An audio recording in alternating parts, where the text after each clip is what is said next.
Eu quero aproveitar uns minutinhos, eu quero falar, na realidade, um pouquinho sobre o Apocalipse.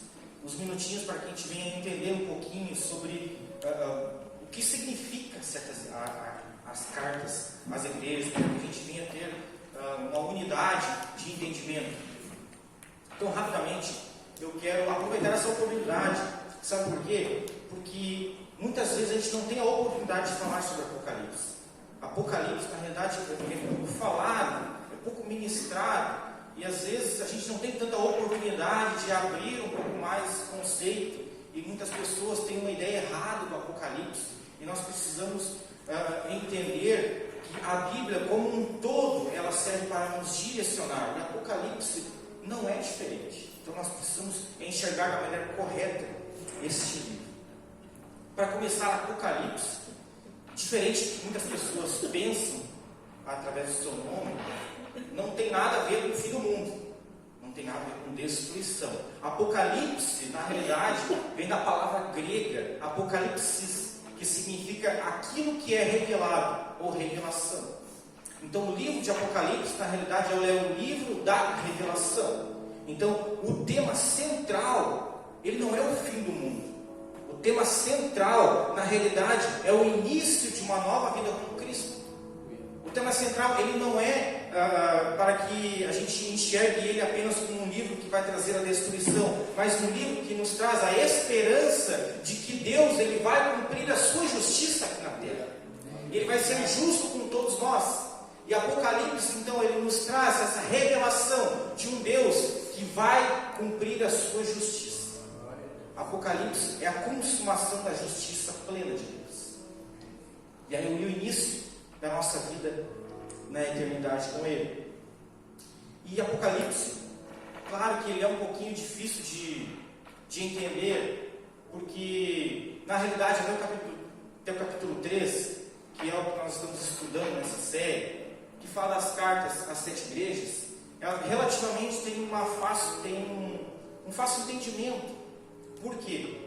Porque até o capítulo 3, na realidade, João, quando ele tem a revelação de Apocalipse na ilha de Patmos, Jesus, ele entrega uma revelação, mas antes, ele entrega 7 cartas para que ele escrevesse às igrejas. O interessante é que até o capítulo 3, João, ele escreve aquilo que ele ouve do Senhor, aquilo que ele ouve de Jesus. Então, por isso que nós temos uma visão mais objetiva nas 7 igrejas. E qualquer um de nós consegue tirar o entendimento a partir dessas 7 igrejas. Mas a partir do capítulo 4 até o 22, começa uma revelação um pouco mais difícil de entender. Porque João, ele começa a escrever não aquilo que ele está ouvindo, mas aquilo que ele está vendo. Porque no capítulo 4, a revelação já diz que Jesus, ele chama João, suba para que eu te mostre as coisas que hão de acontecer. Então João começa a escrever tudo aquilo que ele está vendo.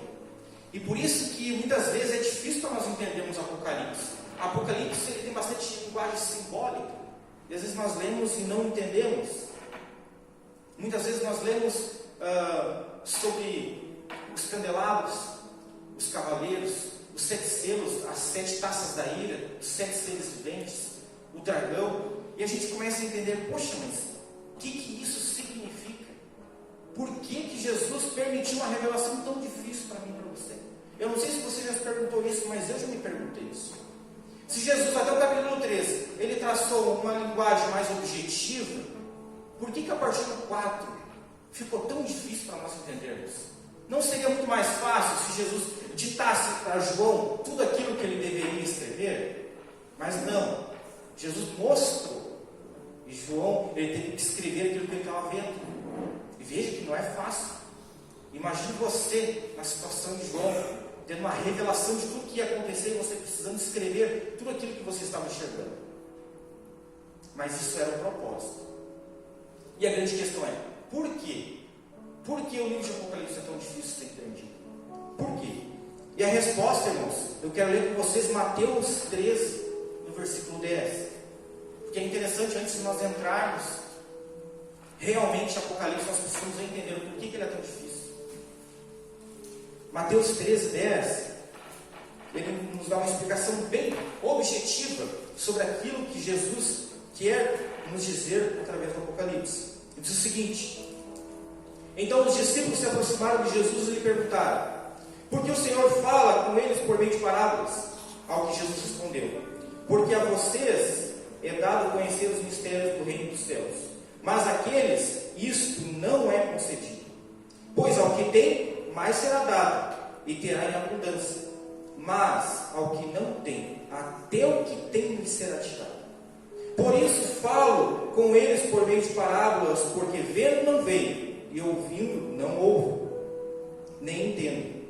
Assim neles se cumpre a profecia de Isaías: ouvindo vocês ouvirão, e de todo modo nenhum entenderão. Vendo vocês verão, e de todo modo nenhum perceberão.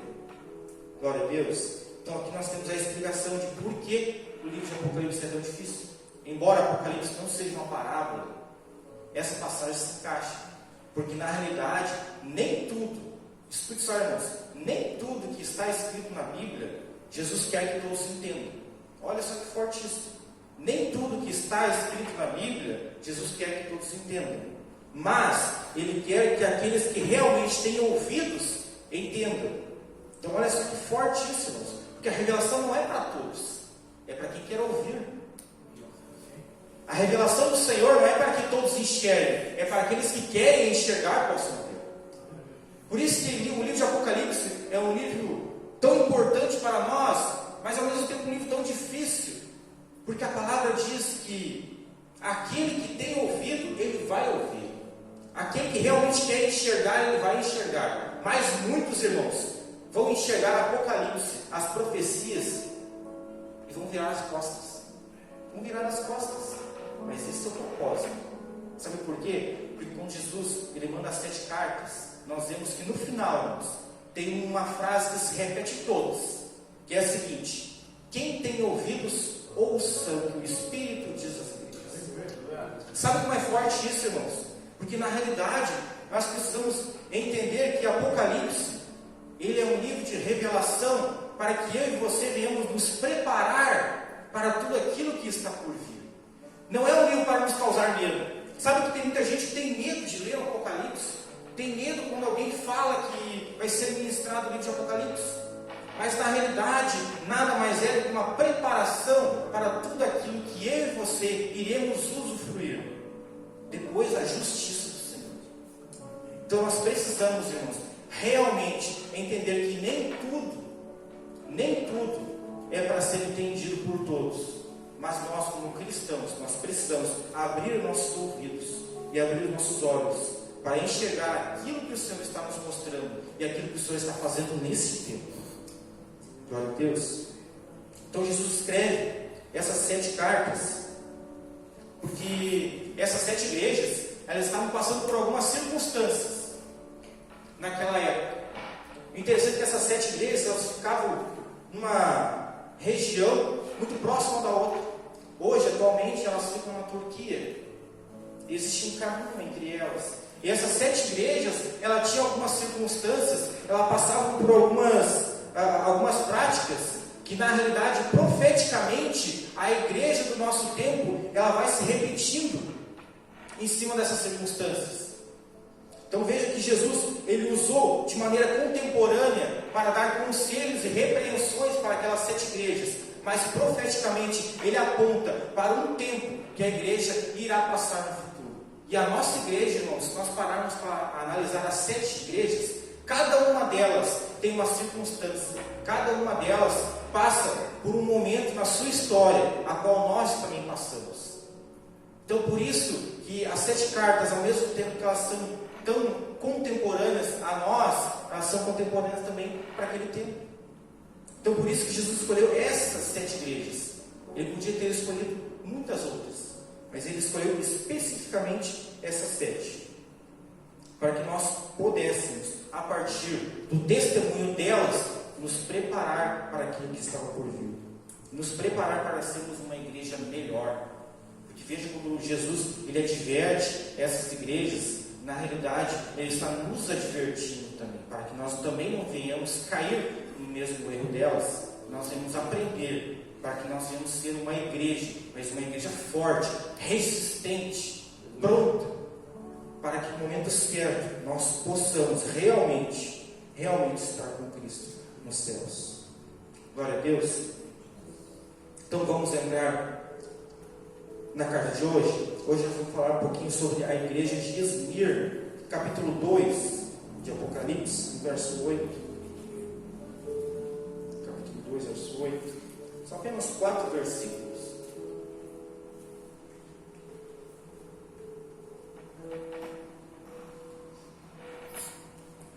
Deus.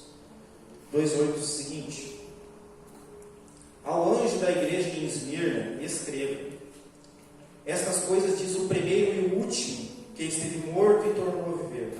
Conheço a tribulação pelo qual você está passando, a sua pobreza, embora você seja rico, e a blasfêmia dos que se declaram judeus e não são, sendo isto sim sinagoga de Satanás. Não tenha medo das coisas que você vai sofrer. Eis que o diabo está para lançar alguns de vocês na prisão, para que vocês sejam postos à prova e passem por uma tribulação de 10 dias. Seja fiel até a morte, e eu lhe darei a coroa da vida. Quem tem ouvidos, ouça o que o Espírito diz às igrejas. E o vencedor, de modo algum, sofrerá o dano da segunda morte. Glória a Deus. Vamos falar um pouquinho então sobre a igreja de Esmirna. A gente vai trabalhar um pouquinho em cima desses versículos. A igreja de Esmirna, interessante, que ela é a igreja mais rica da Ásia, a igreja mais bonita, a mais formosa, conhecida pelos seus jogos atléticos.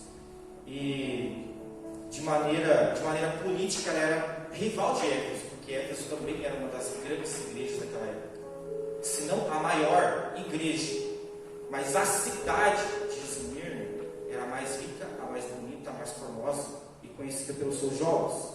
Mas também era conhecida por uma igreja, por uma cidade que era extremamente fiel a Roma. E historicamente nós vemos escritos dizendo que Esmirna foi a primeira igreja, a primeira cidade, que se declarou totalmente fiel a Roma em tudo. Tanto que foi a primeira cidade que construiu uma estátua à deusa Roma, para mostrar a sua fidelidade. E por isso que essa cidade, ela não tolerava o cristianismo. Ela não tolerava o cristianismo, e eles faziam uma perseguição muito cruel àqueles crentes, aos crentes da época. E não só os romanos, mas os próprios judeus. Por isso que Jesus fala, cita os judeus aqui nessa passagem, porque os judeus também perseguiam de maneira severa os crentes, e ainda mais com a ajuda de Roma. Então nós vemos que essa igreja foi uma igreja perseguida, uma igreja que sofreu mutilações, que sofreu condenações. Pessoas eram mortas simplesmente porque diziam que serviam ao Senhor. E o interessante é que essa é a única das 7 cartas que Jesus não repreende. Ao contrário, ele dá conselhos, e ele dá conselhos, e eles advertem eles que eles irão sim ganhar a coroa da vida, se eles persistirem firmes e fortes. E Esmirna, por isso que Esmirna ela representa um tempo de perseguição. Veja que profeticamente, quando nós estudamos mais a fundo a parte da teologia de Apocalipse, nós vemos que Esmirna ela representa também um tempo de perseguição na igreja que aconteceu no segundo século, de 100 ao ano 300 mais ou menos, que foi o pior tempo para os cristãos.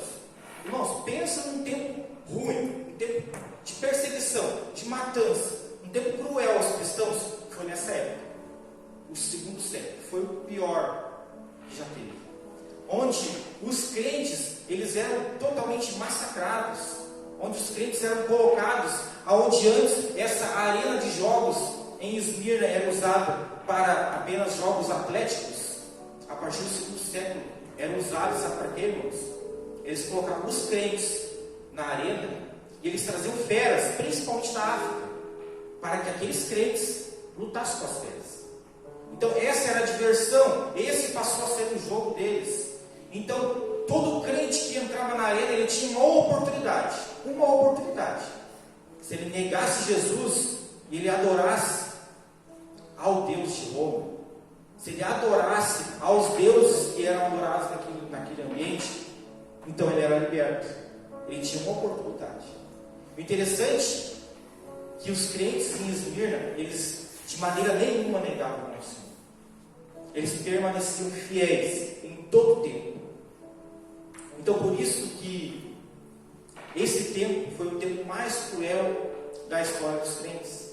E quando Jesus escreve essa carta a Esmirna, ele quer retratar esse tempo da perseguição, uma perseguição cruel, uma perseguição que durou muito tempo e só foi parar lá a partir do ano 303, quando Constantino assumiu, que foi onde teve um tempo de relativa paz para os cristãos. Quando Constantino se autodeclarou cristão, então surgiu a tão conhecida Igreja Católica Apostólica Romana, a partir de Constantino, e cessou a perseguição, cessou a matança. Agora, ser crente, ser cristão, era legal. Por quê? Porque agora Estado e religião andavam juntos. E eu não sei se você já estudou a história da igreja, mas é algo muito interessante. Quem sabe futuramente nós temos uma oportunidade de trabalhar mais sobre isso. O início da igreja católica, igreja evangélica. O que aconteceu nesse tempo? É interessante nós sabermos as nossas origens. A igreja primitiva, a igreja católica, a reforma e a vertente a qual surgiu a igreja evangélica. Mas, até então, a igreja era extremamente perseguida. Então Jesus ele manda essa carta para advertir e consolar aquela igreja, dizendo: ei, permaneçam firmes, porque há um propósito para o seu sofrimento, para a sua perseguição. E quando Jesus ele começa a escrever essa carta, ele diz: ao anjo eu escrevo. Primeiro que o anjo aqui significa o líder da igreja, o mensageiro, aquele que iria realmente transmitir a palavra. Então por isso que já no verso 8 ele diz: ao anjo da igreja em Esmirna escrevo. E esse anjo então seria o mensageiro. E como eu disse antes, a Esmirna foi a única igreja que Jesus não repreendeu, mas ao contrário, ele elogia a sua tribulação. E por causa da sua fidelidade a Jesus, muitos foram perdendo bens até o ponto de ficarem pobres. Mas Jesus diz: vocês são ricos. Vocês podem estar pobres, mas vocês são ricos no reino dos céus. E aqui é interessante nós falarmos de perseguição, porque no nosso tempo às vezes é difícil nós falarmos de perseguição, irmãos. Porque onde nós estamos vivendo, é difícil nós termos o contexto geral do que é perseguição.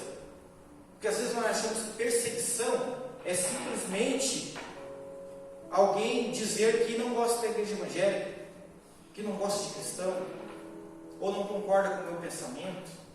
Mas na realidade, irmãos, hoje, mesmo sendo difícil para nós aqui no Brasil entendermos, mas em muitas regiões existem perseguições severas acontecendo nesse tempo. E nós precisamos entender que Jesus ele fala: ser fiel até a morte e dar-te a coroa da vida. E é interessante nós vermos isso, irmãos, porque muitas vezes nós passamos por dificuldades na nossa vida. E domingo, quando eu estou falando um pouco sobre o dia mau, que o dia mau vem, nós precisamos vencer o dia mau. E veja que às vezes, irmãos, o dia mau para nós é algo tão pequeno perante tudo aquilo que ainda está por vir. É algo tão pequeno perante o que muitas pessoas estão passando hoje. Porque na realidade, as perseguições, a que Jesus fala aqui, é algo cruel, é algo severo. Aqui Jesus fala para uma igreja que realmente tem que dar a sua vida para conseguir a coroa da justiça, para conseguir um lugar nos céus. Tem que literalmente morrer pelo Evangelho. E hoje existem pessoas que estão morrendo pelo Evangelho. E eu quero dizer, na nossa região, onde nós estamos, nós precisamos muitas vezes, irmãos, ser gratos por tudo aquilo que nós estamos vivendo. Embora você esteja passando por dificuldades, e eu não quero diminuir a sua dificuldade, a sua luta, mas nós precisamos ser gratos pelo ambiente a qual nós estamos inseridos hoje. Porque hoje, irmãos, nós temos a oportunidade de ser livres em Cristo. Nós temos a oportunidade de proclamar a palavra. Nós temos a oportunidade de realmente sair para a rua e gritar o nome de Jesus, irmãos. Nós temos essa liberdade, mas há pessoas que não têm essa liberdade. E nós precisamos muitas vezes nos envergonharmos de reclamarmos do nosso tempo, daquilo que nós estamos passando. Porque se nós vivêssemos de repente aquilo que pessoas do outro lado do mundo estão vivendo, pode ser que nós não teríamos a mesma entrega que nós temos hoje. E veja, irmãos, que nós somos a minoria. Nós somos a minoria. Nós achamos que porque aqui é algo mais brando, mais leve, nós achamos que o mundo todo é assim. Na realidade, irmãos, o mundo todo, como um todo, ele está sendo perseguido. Os cristãos estão sendo perseguidos. Aqui ainda não. Então veja que nós ainda temos que ser gratos, porque nós estamos na minoria e não a maioria. Mas a gente enxerga de maneira contrária, né? Nós achamos que a perseguição é só lá na África. É só lá que está acontecendo perseguição. Não, irmãos. Todos os continentes estão havendo perseguições cruéis. A América ainda não, da mesma maneira que está acontecendo lá. Mas vai vir, mas vai chegar aqui.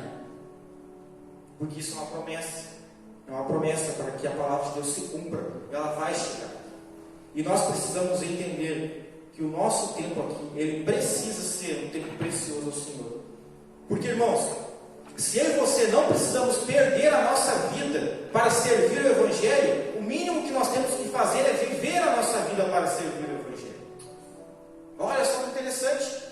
Porque se eu não preciso literalmente perder a minha vida por Cristo, o mínimo que eu tenho que fazer é viver a minha vida por Cristo. Então esse é o nosso chamado. E nós temos que entender isso. O chamado daqueles que estão sendo mortos hoje por perseguição, muitas vezes é realmente engrandecer o nome do Senhor através da sua morte. Irmãos, é forte. Mas há um propósito nisso também. Tem muitos hoje que nesse momento estão morrendo, mas estão engrandecendo o nome do Senhor. E isso é testemunho para engrandecer o nome de Deus. Mas aqui, para nós, o nosso chamado, irmãos, é realmente entregar a nossa vida ao Senhor. O nosso chamado aqui, irmãos, é impactar vidas. O nosso chamado aqui é usar a nossa vida para impactar pessoas. Nós não precisamos morrer literalmente, mas nós precisamos entregar a nossa vida. E quando nós entendemos isso, irmãos, tudo fica mais leve. Porque eu entendo que vai chegar um tempo que a perseguição cruel vai atacar toda a face da terra. Mas enquanto isso não chega, irmãos, eu preciso entender que o meu propósito aqui é ser bênção aonde eu estou inserido. O meu propósito aqui é orar. O meu propósito aqui é ajudar aqueles que são missionários, que estão indo para o outro lado, que realmente estão tentando fazer a diferença naquele ambiente. Mas se eu não posso ir, eu preciso orar, contribuir e principalmente fazer a minha diferença aqui, em vida. Eu preciso aproveitar. Então por isso que nós precisamos sim, irmãos, muitas vezes ser gratos e nos sentir envergonhados, porque o nosso chamado, irmãos, é esse, é usar a nossa vida para o Evangelho. E muitas vezes nós reclamamos. Muitas vezes nós reclamamos no dia mal, nós reclamamos por termos falta de algo, muitas vezes durante um dia. Mas na realidade tem pessoas que têm falta durante a vida, e mesmo assim engrandece o nome do Senhor. Então por isso que o Senhor diz àquela igreja: ser fiel até a morte. Seja fiel até a morte, e você realmente ganhará a coroa da vida. A coroa da vida. Glória a Deus. Jesus diz no versículo 11, no finalzinho: o vencedor de modo algum sofrerá o dano da segunda morte. O sofredor de modo algum sofrerá, o vencedor de modo algum sofrerá o dano da segunda morte. Primeira coisa que nós precisamos entender é o que é a segunda morte. O que é a segunda morte como Jesus nos fala?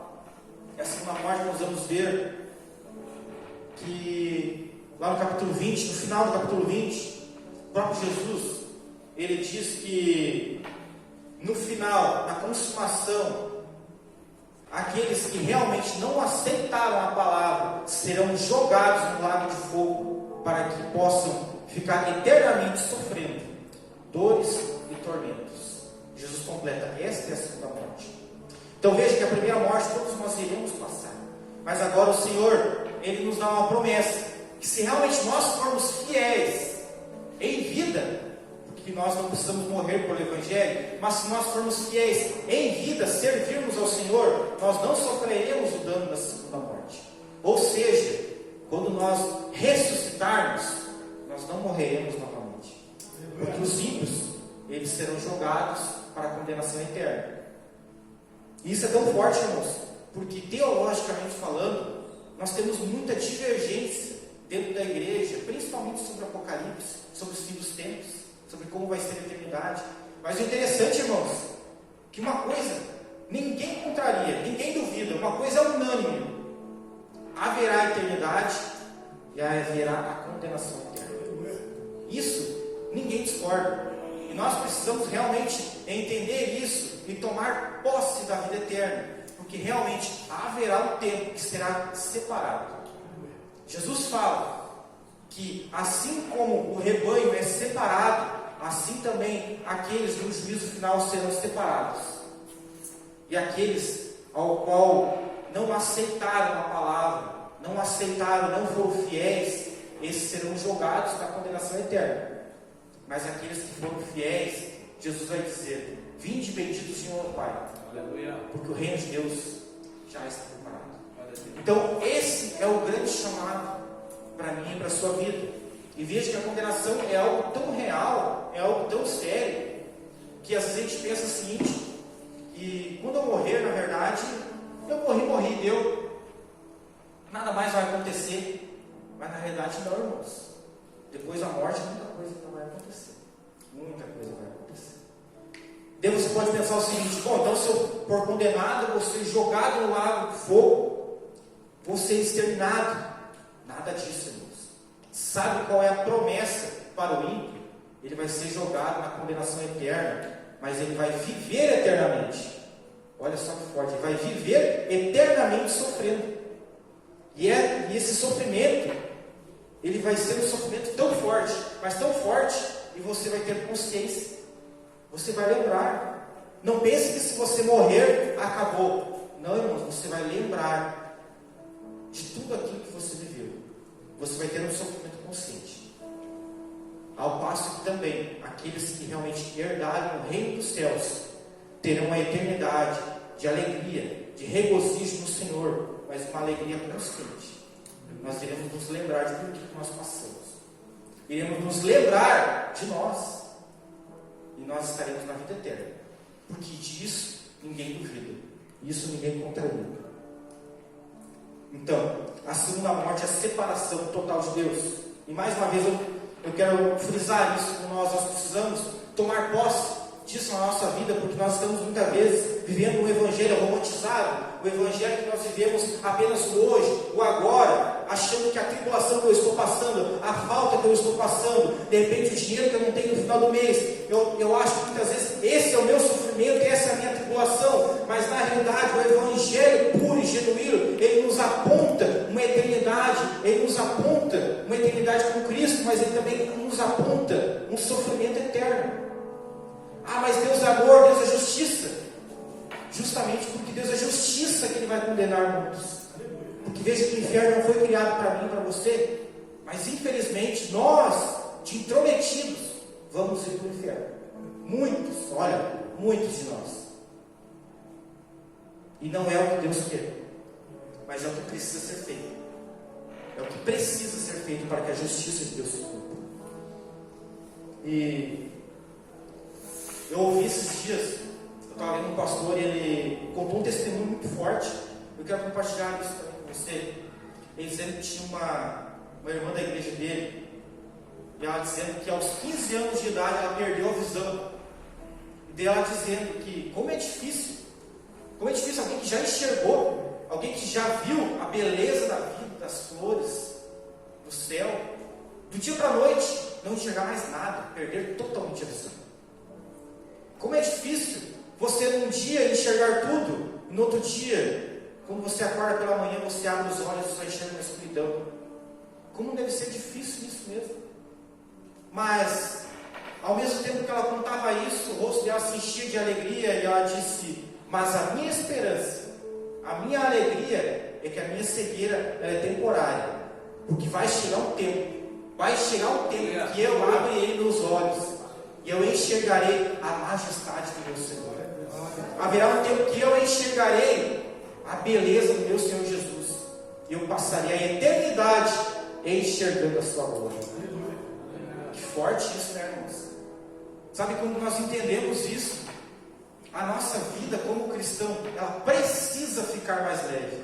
Porque eu preciso entender, irmãos, não importa o que eu estou passando aqui, nesse breve tempo, irmãos, é um breve tempo.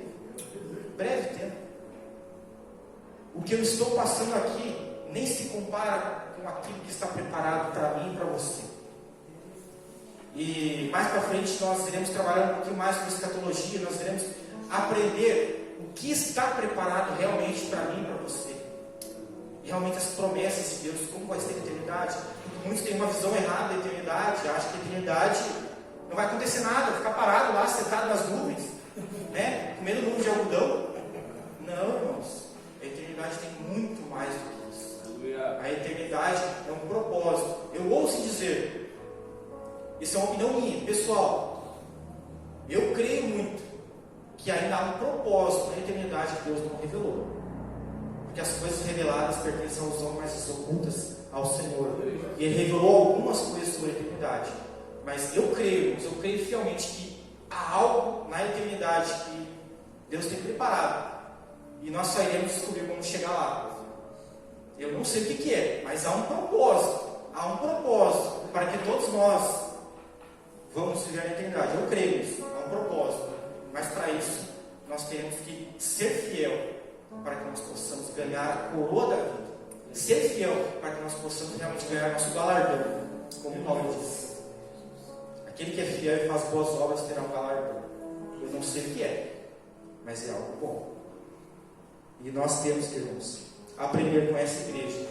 Jesus, Ele não repreende, mas Ele diz: esforce-te, porque haverá um tempo de glória, haverá um tempo de realmente alegria. E não é uma alegria momentânea, passageira. Imagine você, o dia da sua vida, ou a circunstância da sua vida que te trouxe a maior alegria até hoje. A maior alegria, casamento, filho, ganhar alguma coisa. Imagine você, a maior alegria. Veja que a alegria que nos espera na eternidade é maior do que essa todos os dias. Imagina você viver uma alegria repleta, contínua e permanente. Isso é o que há preparado para nós. E essa noite, irmãos, eu queria que você realmente pudesse compreender a amplitude que é o Evangelho, a amplitude que é nós realmente esperarmos, termos esperança nesse tempo, porque Deus, Ele quer nos abençoar nesse tempo. Ele quer sim que nós tenhamos uma vida plena aqui na terra. Mas antes de tudo, irmãos, nós não podemos de modo algum colocar de lado o propósito maior que é a eternidade. E quando nós realmente entramos de cabeça em tudo aquilo que está preparado para mim e para você, irmãos, não há como nós não visualizarmos a eternidade, nós não pensarmos naquilo que está por vir, porque isso é real, é extremamente real. E eu penso que você realmente, se você entendeu essa palavra, você realmente possa realmente filtrar tudo aquilo que foi dito e sair daqui com um entendimento, mas um entendimento eficaz. Porque eu não sei o que você está passando, mas essa mensagem ela é para nos advertir que os tempos da profecia ele está se cumprindo gradativamente, e nós precisamos realmente tomar posse da vida eterna, tomar posse daquilo que o Senhor tem preparado para mim e para você. Glória a Deus. Eu quero encerrar com Apocalipse 21:4, que diz o seguinte: independente do que você esteja passando, independente do que você esteja vivendo, coloque a sua esperança e a sua alegria no Senhor, Porque o Senhor Jesus diz o seguinte: e lhes enxugará dos olhos toda lágrima, e já não existirá mais morte, não haverá luto, nem pranto, nem dor, porque as primeiras coisas passaram. E aquele que estava sentado no trono disse: eis que se faz todas as coisas novas. Glória a Deus, irmãos. Haverá um tempo que as coisas serão feitas todas novas. E é por esse tempo que nós temos que ansiar. É por esse tempo que nós temos que buscar, irmãos. Então eu não sei qual é a tribulação que você está passando, mas eu tenho a certeza, e eu posso dizer com convicção para você: seja forte, seja fiel, porque se você realmente for fiel nesse tempo, você vai usufruir das bênçãos que o Senhor tem preparado para mim e para você na eternidade, irmãos. Glória a Deus. Coloque de pé. Glória a Deus.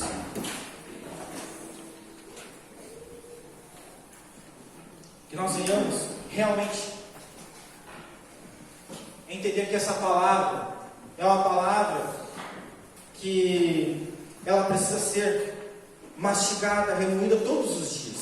Todos os dias nós precisamos acordar e realmente entender que aquilo que eu estou passando é temporário. Aquilo que eu estou passando não define aquilo que eu vou viver. Eu preciso entender que sim, Jesus, Ele tem maravilhas e prodígios para mim aqui na terra.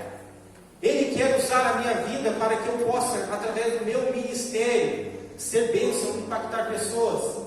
Mas mais do que isso, eu preciso todas as manhãs, quando eu acordo, realmente entender que haverá um tempo que nós viveremos eternamente para a honra e glória do Senhor.